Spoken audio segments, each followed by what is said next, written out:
Good evening, audience. Welcome to the Scare Void.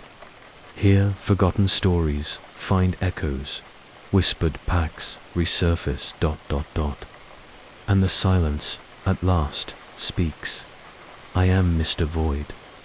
Your voice in the dark ... But before we delve into the shadows of the night, tell me, do you have the courage to stay until the end?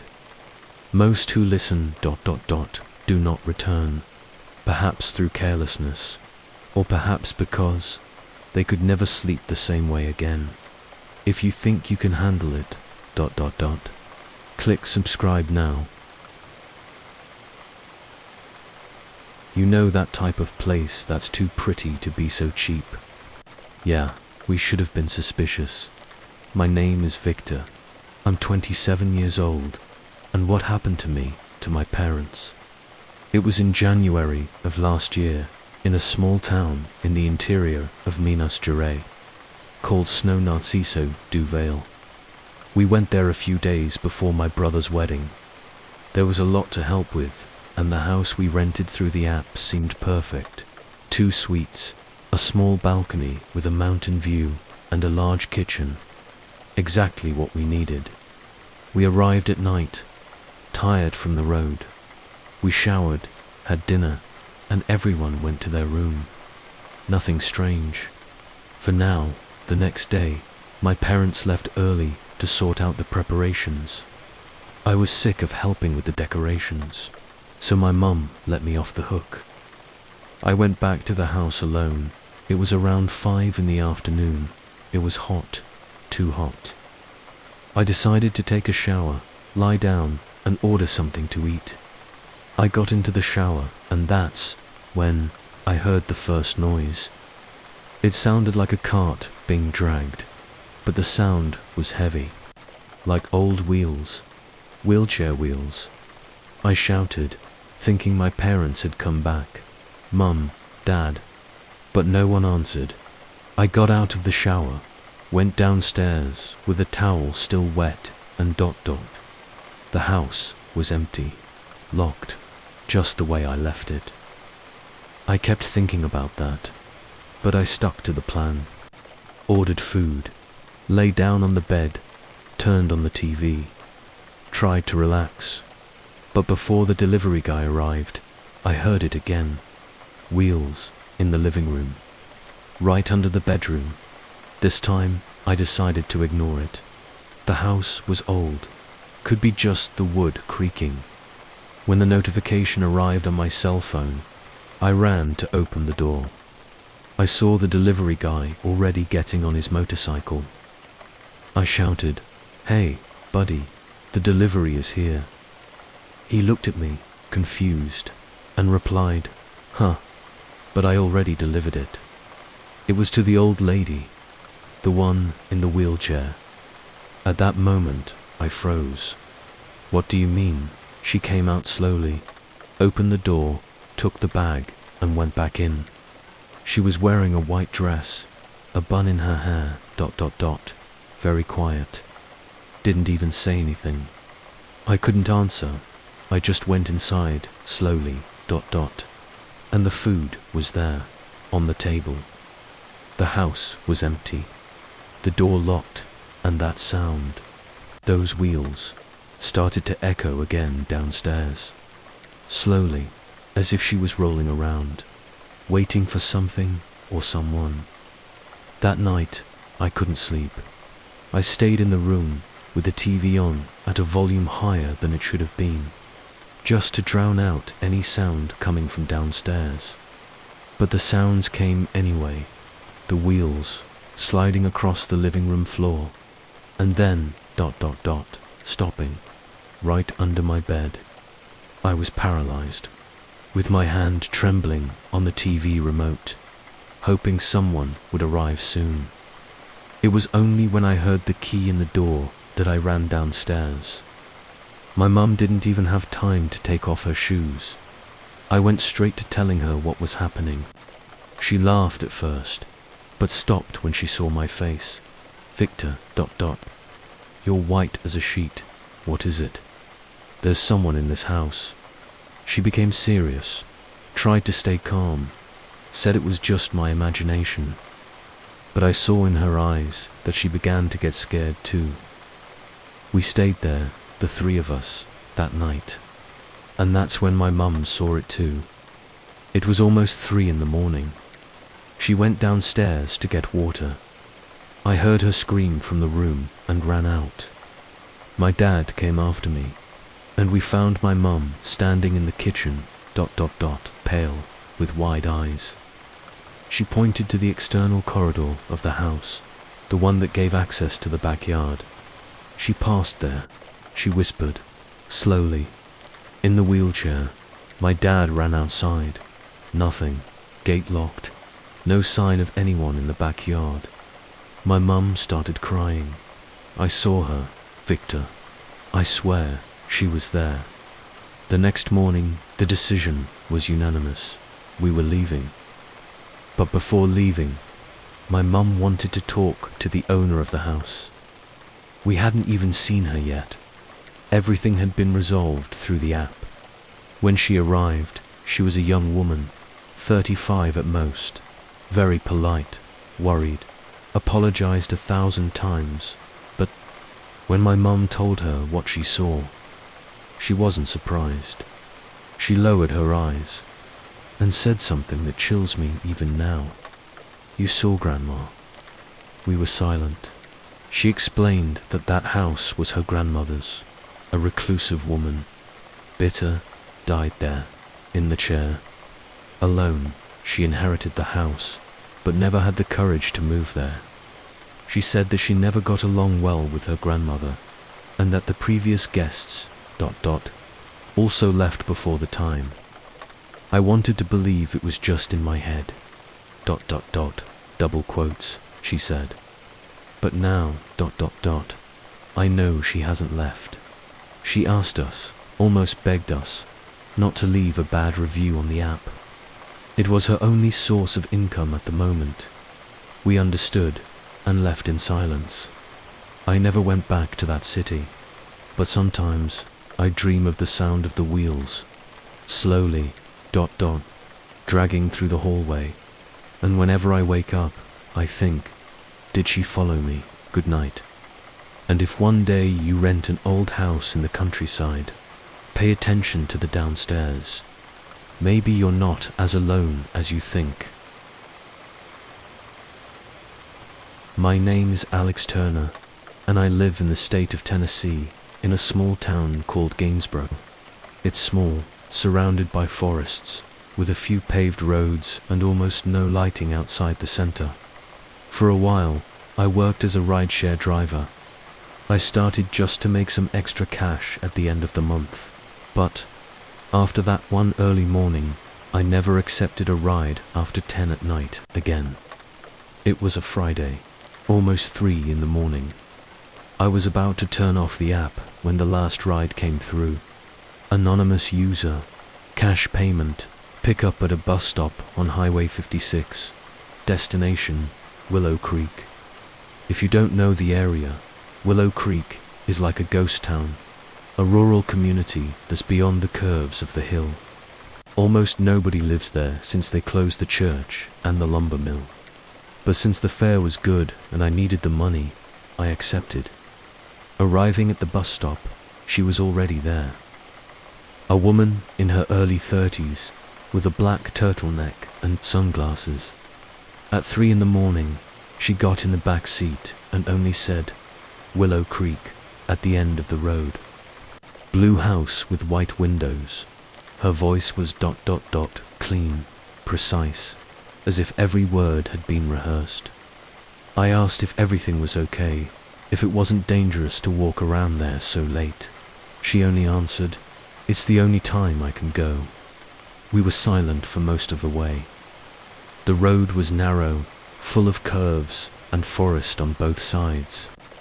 When we finally started to enter the Willow Creek area, I realized that almost all the houses were abandoned, except one. The blue house, with white windows, as she said. "You can stop here," she said, even before the house appeared completely in the headlights. I parked. She got out without saying anything else, with that slow, steady pace, as if she was returning home after a long time. The only thing that caught my attention was that ... Before going in, she looked back, not at me, but as if she was checking if no one else was watching. I got in the car, turned around to leave, and before driving off, I took one last look at the house. In the second floor window, there was another woman looking out, also wearing sunglasses. At the time, I thought they were sisters, or something like that. But even from a distance, I felt something strange.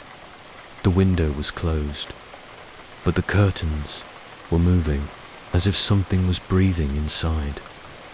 I went back to town trying to forget, but of course, the thing didn't end there.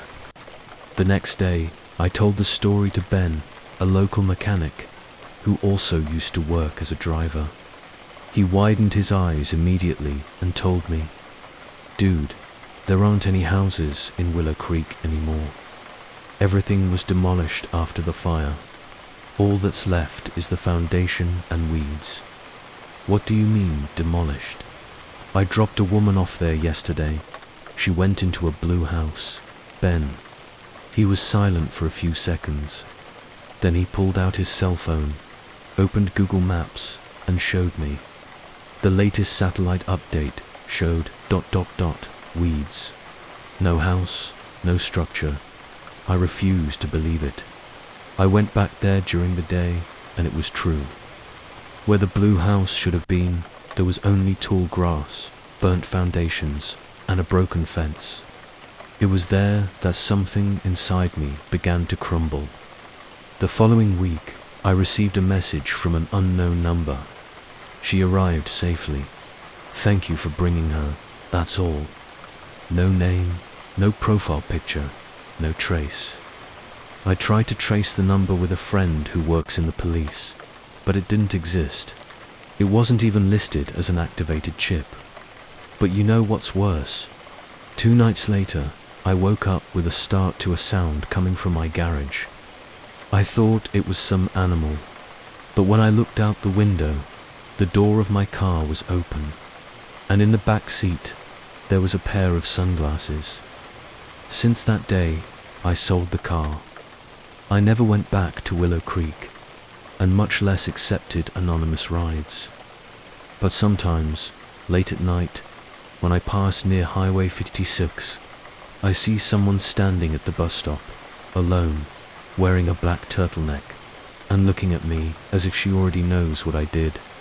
And maybe she does know, because there are stories you don't tell. They come back on their own, and they always know the way home. My name is Eric Lawton. This happened about 2 years ago, on a trip that was supposed to be just a small birthday celebration. My wife, Emily, and I rented an apartment on Airbnb in a coastal town called Ash Hollow in the state of Maine.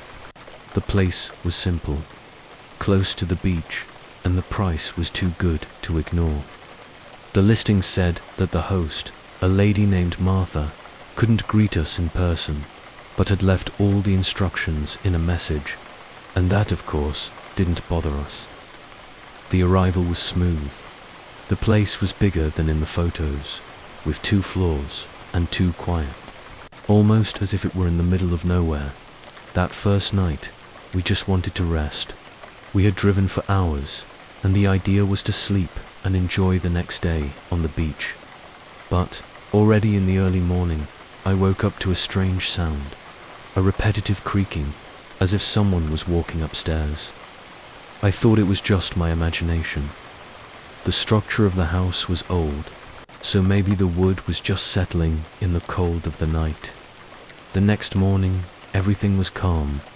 I pretended I hadn't heard anything and continued with the plan for the day. Emily and I enjoyed the sea, had lunch at a local restaurant, laughed a lot. She seemed relaxed, so I decided not to comment on the noises from the night before. But on the second night, the sound returned. It was clearer, slow footsteps. and this time I heard them dragging something heavy across the floor upstairs. The detail is that ... There was no upstairs. The apartment was on the ground floor. The upstairs, if you can call it that, was just an attic, with a small entrance in the ceiling of the hallway, locked by a wooden hatch. I got up, walked to the hallway, and shuddered when I saw that the attic hatch was slightly out of place, as if it had been pushed from the inside out. I slowly went back to the room and locked the door. Emily, sleeping soundly, didn't hear anything. I, however, stayed awake until the sky cleared, with my heart racing and the sound of creaking echoing through the silent house. But this ... still wasn't the worst. The next morning, Emily noticed that I was acting strange. I made up that I didn't sleep well because of the bed, but the truth is that I just wanted to leave. I felt an urgency, as if I were being watched all the time. But she was so excited about the trip that I decided not to ruin everything. After breakfast, I suggested that we spend the day outside. We visited some little shops in the town centre and stayed there until late. But when we got back, something was different. The smell. The house was filled with a strong, metallic smell, like rust or raw meat. I looked for spoiled food, trash remains, any logical explanation, and found nothing. Emily noticed it too. She started opening windows, but I knew the smell was coming from the hallway, exactly where the attic entrance was. That night, she fell asleep first, and I stayed awake, sitting with the lamp on, staring at the hallway entrance. My eyes were heavy, but I forced myself to keep them open, until, around 3 a.m, it happened. The attic hatch opened on its own. It went down slowly, creaking. The retractable stairs slid down as if someone were up there, carefully pulling them down. I couldn't move. My entire body was paralyzed. And then I saw it. A pair of pale hands, absurdly white, appeared on the edge of the opening. Thin hands, with long fingers and dark nails. They rested on the wood as if whoever was there was about to start descending. But they stopped and receded. The ladder went up on its own, and the hatch closed with a dry snap. I went there in a trance, pulled by something that I can't even explain. I grabbed a chair, climbed up, and opened the attic. I lit it up with my cell phone, and what I saw in there shocked me.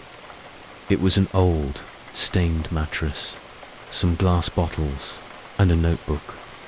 Dusty, when I opened it, I saw scribbles, drawings made in anger, and on the last pages, a sequence of repeated phrases. They won't let me out. She's still here. The lady of the house watches me while I sleep. I went down, closed everything, and woke Emily up. I said we had to leave immediately. She didn't understand at first, but when she saw my state, she didn't question it. The next morning, I called the host. I asked if anyone had reported anything strange before, and that's when she confessed. The apartment belonged to her mother, who had passed away 2 years ago. According to her, the woman suffered from mental disorders and kept a tenant in the attic, a secret tenant hidden from the family, who she called My Little Silence. She only found out about this when she found the notebook among her mother's belongings after her death. But she never had the courage to tell the guests, only she thought that the man was still there, or what was left of him. I hung up. We never went back to Ash Hollow, and even today, sometimes I wake up in the middle of the night with the feeling that someone is opening a hatch in silence right above me. My name is Nathan, and this story happened to me and my wife, Rachel. In the summer of 2019, during a vacation trip to South Carolina. We live in Minnesota, where the winters are long and grey. So, when we got a week off, we decided to escape to a warm place.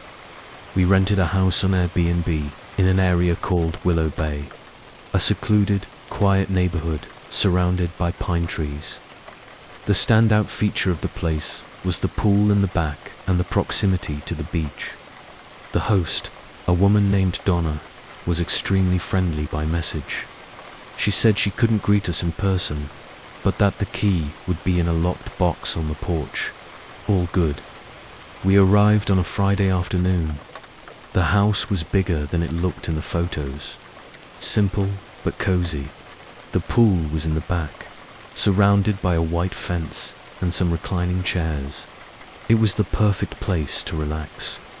On the first day, we just enjoyed the weather and settled in. At night, we ordered food, watched a movie, and went to sleep early. Rachel usually takes a while to fall asleep. She has had insomnia since she was a teenager. While I slept like a rock, she read for a while. Around 2 in the morning, she woke me up. "Nate, listen to this. There's someone in the pool." I got up drowsily and went to the window. It was all dark outside. No wind, no sound. I told her it was probably just the noise of the pool filter. But she swore she heard footsteps in the water, as if someone was swimming. The next night, the same thing. I was almost asleep when I heard a splash, a quick but clear sound. I got up immediately. Rachel was already sitting on the bed, looking at me. "Did you hear that too?" she asked. I went to the back door, trying to make as little noise as possible. As I approached the glass, I saw the water in the pool moving, as if someone had just gotten out. But there was no one there. Just handprints, small, like a child's, on the glass doors, wet, dripping. I went back inside, trembling. I locked the doors and ran upstairs.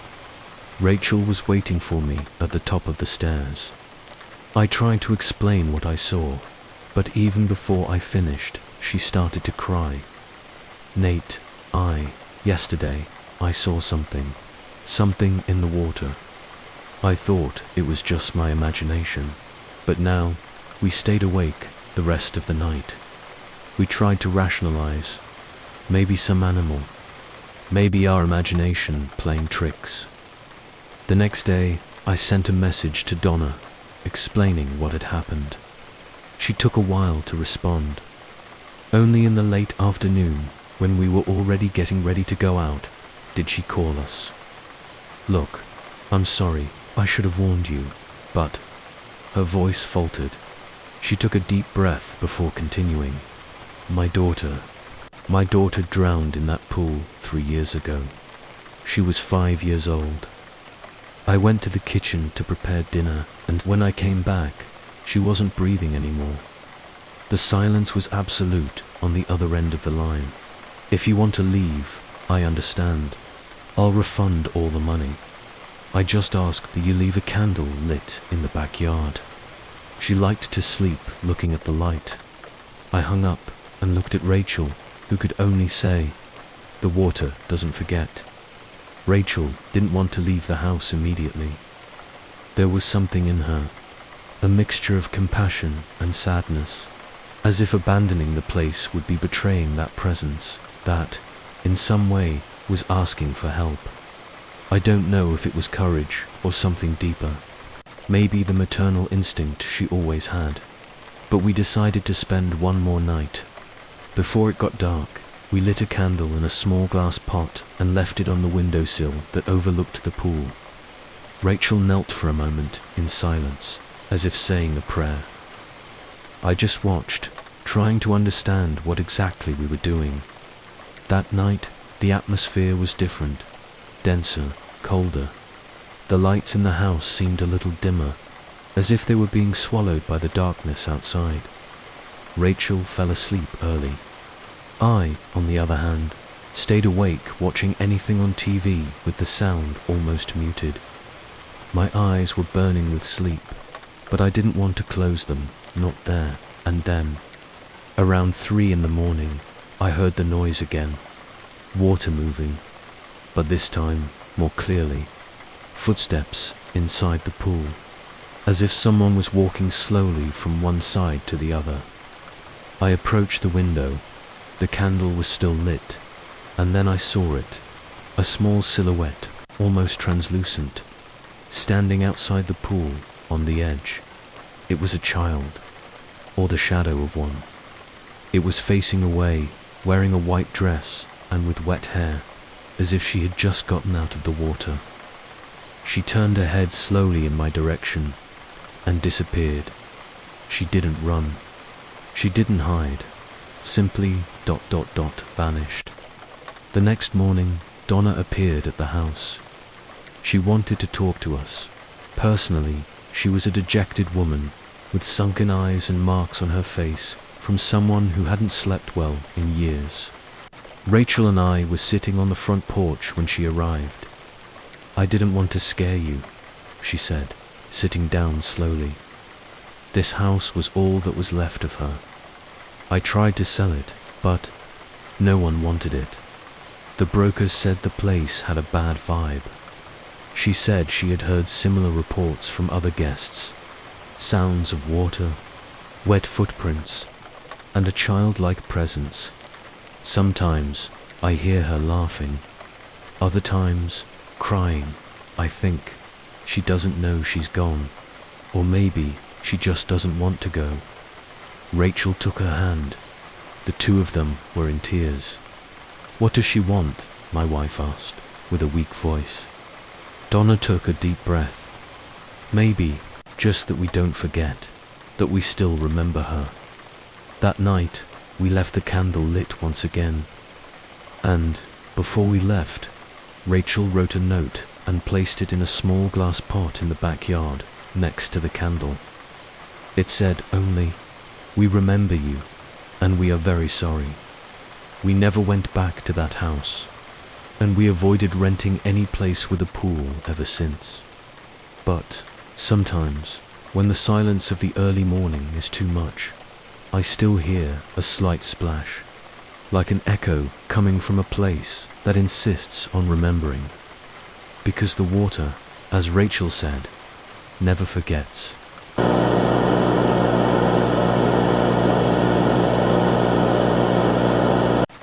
You've made it to the end. Congratulations. Not everyone does.